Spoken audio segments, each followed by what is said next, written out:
प्रथमटो खबर एबार अवश्य तीनिटाओ दले एকক शक्तित भरयुद्धत नामिছে কিন্তু সমীক্ষাৰ পূৰ্বানুমানে কৈছে কৰ্ণাটকত ক্ষমতাৰ চাবিকাঠি থাকিব পাৰে জেডিএছৰ হাততে। মই এই মুহূৰ্তত জানাবলৈ চেষ্টা কৰিছো এটা বিগ ব্ৰেকিং নিউজ।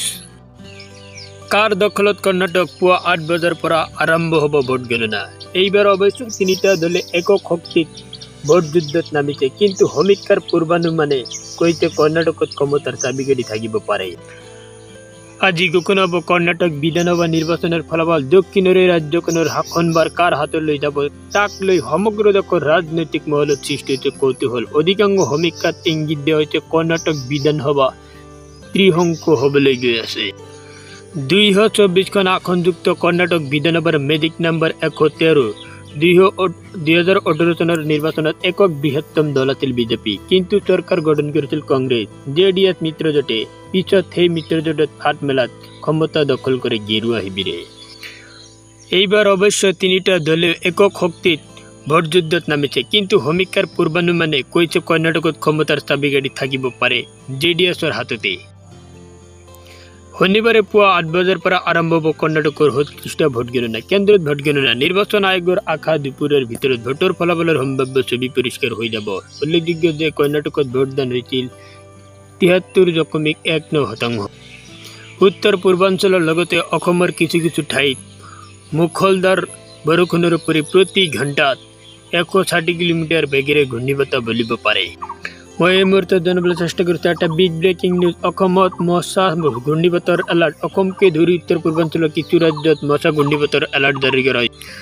বংগোপসাগৰৰ ওপৰত সৃষ্টি হোৱা ঘূৰ্ণীবতাহ মছাই দক্ষিণ পূব বংগোপসাগৰৰ ওপৰেৰে উত্তৰ পূব অঞ্চল বাংলাদেশ আৰু ম্যানমাৰৰ দিশে গতি কৰিছে। ইয়াৰ ফলত দেওবাৰ আৰু সোমবাৰৰ পৰা ৰাজ্যত ধাৰাসাৰ বৰষুণ হোৱাৰ সম্ভাৱনা আছে। বিশেষকৈ বৰাক উপত্যকাত দক্ষিণ অসম অহা 14 মে'ত এই ঘূৰ্ণীবতাহৰ লগত প্ৰবল বৰষুণৰ আশংকা আছে।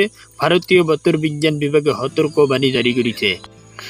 বতৰ বিজ্ঞানীসকলে উত্তৰ পূৰ্বাঞ্চলৰ লগতে অসমৰ কিছু কিছু ঠাইত বংগোপসাগৰৰ পৃষ্ঠত ঘণ্টাত ১৫০ৰ পৰা ১৬০ গতিবেগত উৎপত্তি হোৱা ঘূৰ্ণীবতাহ মছাৰ প্ৰভাৱ পৰাৰ আগজাননী দিছে।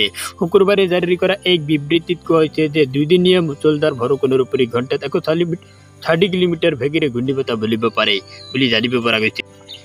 ঠিক তেনেদৰে 14 মে'ত মছা ঘূৰ্ণীবতাহৰ ফলত মণিপুৰ, মিজোৰাম আৰু ত্ৰিপুৰাৰ কিছু অঞ্চলত ৫০-৬০ গতিবেগত ধুমুহাৰ লগতে প্ৰবল বৃষ্টিপাত হোৱাৰ সম্ভাৱনা আছে। ইফালে অসম, মেঘালয়, নাগালেণ্ড আৰু অৰুণাচলৰ কিছু কিছু ঠাইত ধাৰাসাৰ বৰষুণ আহিব পাৰে। আনহাতে 15 মে'ত অসম, মেঘালয়ৰ লগতে উত্তৰ পূৰ্বাঞ্চলৰ ৰাজ্যৰ কিছু কিছু ঠাইৰ পুনৰ ধাৰাসাৰ বৰষুণৰ আগজাননী দিয়ে বৰঝাৰস্থিত আঞ্চলিক বতৰ বিজ্ঞান কেন্দ্ৰৰ বতৰ বিজ্ঞানীয়ে। ঠিক একেদৰে 16 মে'ত অসম আৰু মেঘালয়ৰ কিছু কিছু ঠাইত প্ৰবল বৃষ্টিপাত হোৱাৰ উপৰিও উত্তৰ পূৰ্বাঞ্চলৰ ৰাজ্যৰ কিছু ঠাইত ধাৰাসাৰ বৰষুণৰ যথেষ্ট সম্ভাৱনা আছে। পৰৱৰ্তী খবৰ CBSEৰ ১০ম শ্ৰেণীৰ পৰীক্ষাত অৱতীৰ্ণ হোৱা প্ৰাৰ্থীসকলে তেওঁলোকৰ ফলাফল এইকেইটা অফিচিয়েল ৱেবছাইটত পৰীক্ষা কৰিব পাৰিব।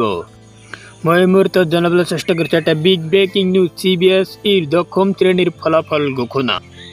কেন্দ্ৰীয় মাধ্যমিক শিক্ষা পৰিষদে আজি 10ম শ্ৰেণীৰ পৰীক্ষাৰ ফলাফল মুকলি কৰিছে। ইয়াৰ পূৰ্বে আজি পুৱা CBSEৰ দ্বাদশ শ্ৰেণীৰ ফলাফল ঘোষণা কৰিছিল। CBSEৰ 10ম শ্ৰেণীৰ পৰীক্ষাত অৱতীৰ্ণ প্ৰাৰ্থীসকলে তেওঁলোকৰ ফলাফল এইকেইটা অফিচিয়েল ৱেবছাইটত পৰীক্ষা কৰিব পাৰিব।